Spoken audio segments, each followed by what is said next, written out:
மாண்புமிகு பேரவைத் தலைவர் அவர்களும் மாண்புமிகு முதலமைச்சர் அவர்களும் இன்னைக்கு எதிர்க்கட்சி தலைவராக இருக்கிற நானும் ஒரே காலேஜில் படித்த ஓல்டு ஸ்டூடெண்ட்ஸ்.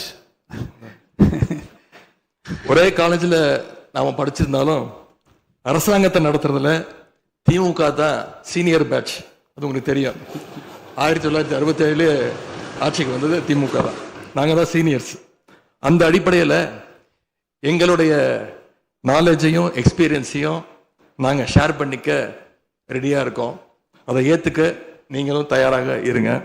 முதலமைச்சரும் எதிர்க்கட்சி தலைவரான நானும் உங்களை அவை முன்னவரும் இந்த இருக்கையில் உட்கார வச்சிருக்கிறோம், அமர வச்சிருக்கிறோம். இன்னைக்கு உங்கள் கையை பிடிச்சி அழைச்சிட்டு வந்து உட்கார வச்சிருக்கிறோம்.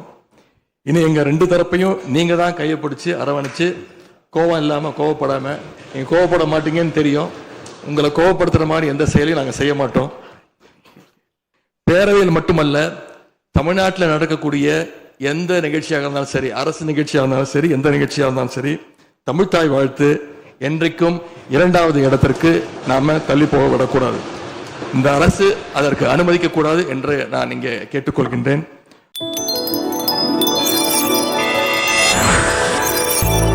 திரு உதயநிதி ஸ்டாலின் அவர்கள்.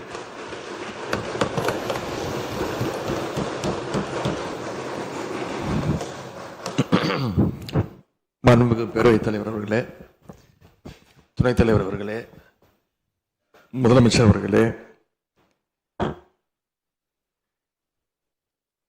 17வது சட்டமன்ற பேரவையின் எதிர்க்கட்சி தலைவராக எனது முதல் உரை இது. பகுத்தறிவு பகலவன் தந்தை பெரியார், தமிழ்நாட்டுடைய தலைமகன் பேரறிஞர் அண்ணா, நவீன தமிழ்நாட்டுடைய சிற்பி முத்தமிழறிஞர் டாக்டர் கலைஞர்,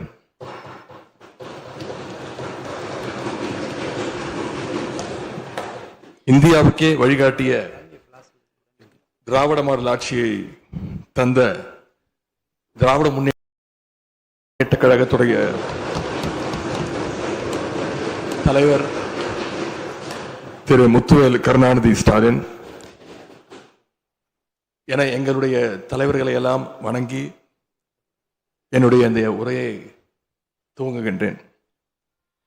முதல்ல என்னை 2வது முறையாக தேர்ந்தெடுத்து இந்த சட்டமன்றத்திற்கு அனுப்பிய என்னுடைய சேப்பாக்கம் திருவல்லிக்கேணி தொகுதி மக்களுக்கு என்னுடைய நன்றியை நான் இங்கே தெரிவித்துக் கொள்கின்றேன்.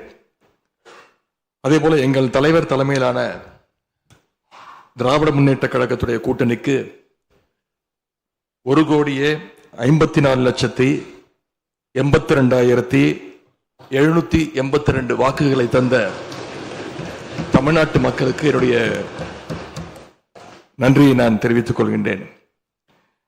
அதேபோல எங்களுடைய கூட்டணி சட்டமன்ற உறுப்பினருடைய வெற்றிக்காக உழைத்த திராவிட முன்னேற்ற கழகத்துடைய அனைத்து நிர்வாகிகளுக்கும், முத்தமிழறிஞர் டாக்டர் கலைஞருடைய உயிரினும் மேலான அன்பு உடன்பிறப்புகளுக்கும், தோழமை இயக்க தலைவர்களுக்கும் தொண்டர்களுக்கும் என்னுடைய நன்றியை நான் தெரிவிச்சுக்கிறேன். இந்த அவையில என் கூட நின்று எனக்கு வழிகாட்டக்கூடிய எதிர்க்கட்சி துணைத் தலைவர் அண்ணன் திரு KN நேரு அவர்களுக்கும், எங்களுடைய கொறடா அண்ணன் வேலு அவர்களுக்கும், துணை கொறடா அண்ணன் திரு கோவி செழியன், செயலாளர் அண்ணன் திரு தங்கம் தென்னரசு, பொருளாளர் அண்ணன் திரு MRK பன்னீர்செல்வம் ஆகியோருக்கும், கழக சட்டமன்ற உறுப்பினர்களுக்கும் என்னுடைய நன்றியை நான் தெரிவிச்சுக்கிறேன். சட்டமன்றத்தில் நேற்று நாம அத்தனை பேரும் பதவி பிரமாணம் செஞ்சுக்கிட்டோம். அதன் பின்பு இன்னைக்கு முதல் நடவடிக்கையா பேரவைத் தலைவரை இன்றைக்கு தேர்ந்தெடுத்திருக்கிறோம். வரலாற்று சிறப்புமிக்க இந்த சட்டப்பேரவையில் மாண்புமிகு பேரவைத் தலைவராக தேர்ந்தெடுக்கப்பட்டிருக்கக்கூடிய உங்களுக்கும், துணைத் தலைவராக தேர்வு செய்யப்பட்டிருக்கக்கூடிய திரு ரவிசங்கர் அவர்களுக்கும் எங்களுடைய தலைவர் சார்பாகவும் கழக சட்டமன்ற உறுப்பினர்கள் சார்பாகவும் மீண்டும் என்னுடைய வாழ்த்துக்களை நான் தெரிவிச்சுக்கிறேன். மாண்புமிகு பேரவைத் தலைவர் அவர்களே, இங்கே ஏற்கனவே எல்லாரும் குறிப்பிட்டது போல நானும் கேள்விப்பட்டிருக்கேன். நீங்கள் எப்பொழுதுமே சிரித்த முகத்துக்கு சொந்தக்காரர்னு கேள்விப்பட்டிருக்கிறேன். அது மட்டும் இல்லை, எல்லோருடையும் மிகுந்த அன்போடு பழகக்கூடியவர் அப்படின்னு பலர் சொல்லி நான் கேள்விப்பட்டிருக்கிறேன். இதே சட்டப்பேரவையில் 1980ஆம் ஆண்டு தேர்தலையும் 2011 சட்டமன்ற தேர்தலையும் நீங்கள் வெற்றி பெற்று ஒரு சிறந்த சட்டமன்ற உறுப்பினராக நீங்கள் பணியாற்றிருக்கிறீங்க. எனவே பேரவையுடைய மரபுகளும் விதிகளும் உங்களுக்கு புதுசு கிடையாது. நீங்க தேர்ந்தெடுக்கப்பட்ட இப்பொழுது சேர்த்து 3 முறையும் ஆளுங்கட்சி உறுப்பினராக சட்டமன்றத்துக்குள்ள நீங்க வந்திருக்கிறீங்க.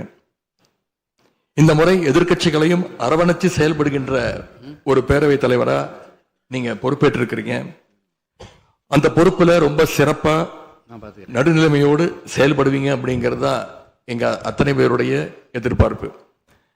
அதே போல ஒரு எளிய பின்னணியிலிருந்து வந்த முதன்முறையாக சட்டமன்ற உறுப்பினராக பொறுப்பேற்றிருக்கக்கூடிய மக்களால் தேர்ந்தெடுக்கப்பட்டிருக்கக்கூடிய திரு மாண்புமிகு ரவிக்குமார் அவர்கள் பேரவையினுடைய துணைத் தலைவராக உங்களுக்கு உறுதுணையாக இருந்து இந்த அவையை வழிநடத்துவார் அப்படின்னு நாங்கள் அத்தனை பேரும் நம்புகிறோம். மாண்புமிகு பேரவைத் தலைவர் அவர்களே, நம்முடைய மாண்புமிகு முதலமைச்சர் அவர்கள் நேற்று எங்களுடைய தலைவருடைய வீடுகளுக்கும் அனைத்து கட்சி தலைவருடைய வீடுகளுக்கும் சென்று வாழ்த்துக்கள்லாம் பெற்றுக்கிட்டு போனார். அந்த அரசியல் நாகரிகம் இந்த பேரவையிலும் தொடரணும் அப்படிங்கிறதா எங்களுடைய எண்ணம், எதிர்பார்ப்பு. ஏற்கனவே நான் சொல்லியிருந்தாலும் மறுபடியும் சொல்ல விரும்புகிறேன். திராவிட முன்னேற்ற கழகம் இந்த சட்டப்பேரவையில் எதிரி கட்சியா இல்லாம ஒரு ஆக்கப்பூர்வமான எதிர்கட்சியாக நிச்சயம் செயல்படும். எங்க தலைவர் அவர்கள் சொன்ன மாதிரி திராவிட முன்னேற்ற கழகம் என்னைக்குமே ஒரு ஆக்க சக்தி தான். மாண்புமிகு பேரவைத் தலைவர்களே, இந்த பேரவைக்குன்னு ஒரு மிகப்பெரிய வரலாறு இருக்கு. இன்னைக்கு இந்தியாவில் பண்பாட்டு ரீதியாகவும் பொருளாதார ரீதியாகவும் தமிழ்நாடு சிறப்பா முன்னேறி இருக்கு அப்படின்னா இந்த பேரவையில் நடந்த விவாதங்கள், எடுக்கப்பட்ட முடிவுகள், இயற்றப்பட்ட சட்டங்கள், நிறைவேற்றப்பட்ட தீர்மானங்கள் இதெல்லாம் தான் ஒரு காரணம். பிற மாநிலங்களுக்கெல்லாம் ஒரு எடுத்துக்காட்டாக வழிகாட்டக்கூடிய வகையில் செயல்பட்டு இந்தியாவையே திரும்பி பார்க்க வச்ச சட்டமன்ற பேரவை இந்த தமிழ்நாட்டு சட்டமன்ற பேரவை. அப்படிப்பட்ட இந்த பேரவையில் ஆரோக்கியமான ஆக்கப்பூர்வமான விவாதங்களுக்கு இடம் கொடுத்து ஜனநாயக மாண்புகளுக்கு முக்கியத்துவம் கொடுத்து பேரவைத் தலைவர் அவர்கள் என்றைக்கும் நடுநிலைமையோடு செயல்பட வேண்டும் என்று நாங்கள் அனைவரும் விரும்புகின்றோம். நாம் எங்க ஆளுங்கட்சி எதிர்கட்சி அப்படின்னு எதிர் வரிசையில் உட்கார்ந்திருந்தாலும் தமிழ்நாட்டுடைய வளர்ச்சின்னு வரும்போது நாம் அனைவரும் ஒரே வரிசையில் முன் வரிசையில் நின்று உழைக்கணும்னு நான் விரும்புகிறேன். அதைத்தான் தமிழ்நாட்டு மக்களும் எதிர்பார்த்துக்கிட்டு இருக்கிறாங்க, விரும்புகிறாங்க. திராவிட முன்னேற்ற கழகமும் அதைத்தான் விரும்புது. எங்களுடைய தலைவர் அவர்கள் கடந்த 5 ஆண்டுகள்ல அடிக்கடி சொல்ற ஒரு வார்த்தை, இது எனது அரசு அல்ல நமது அரசு என்று எங்களுடைய தலைவர் அவர்கள் அடிக்கடி சொல்வார். அதை நிரூபிச்சியும் காட்டியிருக்கிறார். சென்ற திராவிட மாடல் அரசுங்கிறது வாக்களிச்ச மக்களுக்கு மட்டும் இல்லாம வாக்களிக்காத மக்களுக்குமான அரசாகத்தான் செயல்பட்டு வந்தது. ஆகவே இந்த புதிய அரசும் அனைவருக்குமான அரசாக உங்களுக்கு வாக்களிக்காத மக்களுக்குமான அரசாக செயல்படும்னு நான் விரும்புறேன். இந்த நேரத்தில் இன்னொரு விஷயத்தையும் இங்க நினைவுபடுத்த விரும்புறேன். மாண்புமிகு பேரவைத் தலைவர் அவர்களும் மாண்புமிகு முதலமைச்சர் அவர்களும் இன்னைக்கு எதிர்கட்சி தலைவராக இருக்கிற நானும் ஒரே காலேஜில் படிச்ச ஓல்டு ஸ்டூடெண்ட்ஸ். ஒரே காலேஜில் நாம படிச்சிருந்தாலும் அரசாங்கத்தை நடத்துறதுல திமுக தான் சீனியர் பேட்ச். அது உங்களுக்கு தெரியும். 1967 ஆட்சிக்கு வந்தது திமுக தான். நாங்கள் தான் சீனியர்ஸ். அந்த அடிப்படையில் எங்களுடைய நாலேஜையும் எக்ஸ்பீரியன்ஸையும் நாங்கள் ஷேர் பண்ணிக்க ரெடியாக இருக்கோம். அதை ஏற்றுக்க நீங்களும் தயாராக இருங்க. ஏன்னா நமக்கு எப்பவுமே தமிழ்நாட்டு மாநிலத்துடைய நலன்தான் மிக மிக முக்கியம். மாண்புமிகு பேரவைத் தலைவர் அவர்களே, நீங்க போட்டியின்றி தேர்வாகியிருக்கீங்க. மாண்பு முதலமைச்சரும் எதிர்க்கட்சி தலைவரான நானும் உங்களை அவை முன்னவரும் இந்த இருக்கையில் உட்கார வச்சிருக்கிறோம், அமர வச்சிருக்கிறோம். இன்னைக்கு உங்க கையை பிடிச்சி அழைச்சிட்டு வந்து உட்கார வச்சிருக்கிறோம். இனி எங்க ரெண்டு தரப்பையும் நீங்க தான் கையை பிடிச்சி அரவணைச்சு கோவம் இல்லாம கோவப்படாம, நீங்க கோவப்பட மாட்டீங்கன்னு தெரியும். உங்களை கோவப்படுத்துற மாதிரி எந்த செயலையும் நாங்கள் செய்ய மாட்டோம். சட்டமன்ற ஜனநாயகத்தில் ஆளுங்கட்சி காதுகளாகவும் எதிர்கட்சி குரலாகவும் இருக்க வேண்டும். அதுல தான் இந்த அவையுடைய பெருமை நிச்சயம் அடங்கி இருக்கு. பொதுவா இதுக்கு முந்தைய சட்டமன்ற பேரவை எடுத்துக்கிட்டா ஆளுங்கட்சி வரிசையில அதிக உறுப்பினர்களும் எதிர்கட்சி வரிசையில அதை விட குறைவான உறுப்பினர்களும் இருப்பாங்க. ஆனா இந்த முறை கிட்டத்தட்ட ஆளுங்கட்சிக்கு இணையான எதிர்கட்சி வரிசை வலிமையா இன்னைக்கு அமைஞ்சிருக்கு. அதுதான் இந்த பேரவையுடைய இன்னொரு கூடுதல் சிறப்பு. இதன் மூலமா தமிழ்நாட்டு மக்கள் ஒரு முக்கியமான செய்தியை நமக்கு சொல்லி இருக்கிறாங்க. அது என்னன்னா, எதிர்கட்சி வரிசை மிக மிக வலிமையாக இருந்து இந்த அரசை, புதிய அரசை வழிநடத்தணும், ஆக்கப்பூர்வமான விமர்சனங்களை முன்வைக்கணும் அப்படின்னு மக்கள் நமக்கு சொல்லி இருக்கிறாங்க. நான் நம்புறேன். ஆகவே மக்களுடைய எண்ணத்தை பிரதிபலிக்கிற மாதிரி எங்களுடைய பணிகள் நிச்சயம் இருக்கும். மாண்பு பேரவைத் தலைவர் அவர்களே, இந்த அரசு பொறுப்பேற்ற நிகழ்ச்சியில் நடந்த ஒரு நிகழ்வை இங்க நான் சுட்டிக்காட்ட விரும்புகின்றேன். ஏற்கனவே சுட்டி காட்டியிருக்கிறாங்க. அந்த நிகழ்ச்சியில தமிழ்தாய் வாழ்த்து 3வது இடத்துக்கு தள்ளப்பட்டிருக்கு. இது தமிழ்நாட்டு மக்கள் மத்தியில மிகப்பெரிய ஒரு கோபத்தையும் அதிர்ச்சியையும் ஏற்படுத்தியிருக்கு.